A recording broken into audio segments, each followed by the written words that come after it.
What's going on, football fanatics? The NFL offseason is in full swing, and that means it's time for the league to consider potential rule changes for the upcoming season.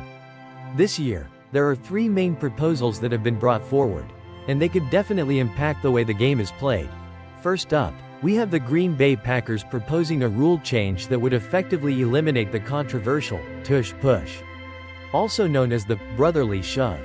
If you remember, the Packers were knocked out of the playoffs by the Philadelphia Eagles, who heavily rely on this play for short yardage situations. The Packers' proposal aims to change the language of an existing rule to penalize any offensive player who pushes a teammate lined up directly behind the center immediately after the snap. This perfectly describes the tush push, and if this proposal passes, we could see the end of this highly effective play that the Eagles have popularized. Next, the Detroit Lions have put forward a proposal that would eliminate the automatic first downs that are currently awarded for defensive holding and illegal contact penalties.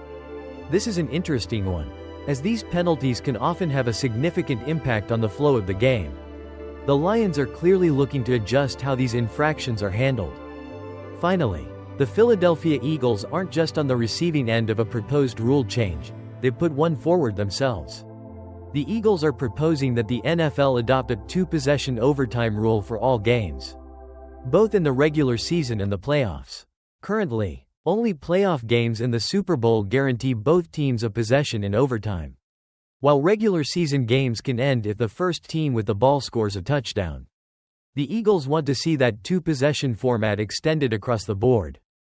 In addition to these rule changes, the Lions have also proposed a couple of bylaw changes.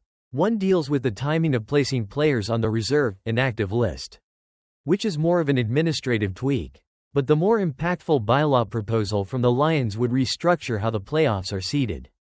They want to allow wild card teams with better regular season records than division champions to be seeded higher. This could have some significant implications for playoff matchups if it were to be adopted. These are just proposals for now, and they won't officially go into effect unless they are approved by the league at the annual meeting, which takes place between March 30th and April 2nd.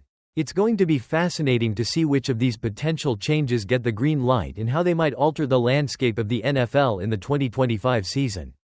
Which of these rule changes do you think should be implemented? Let us know in the comments below.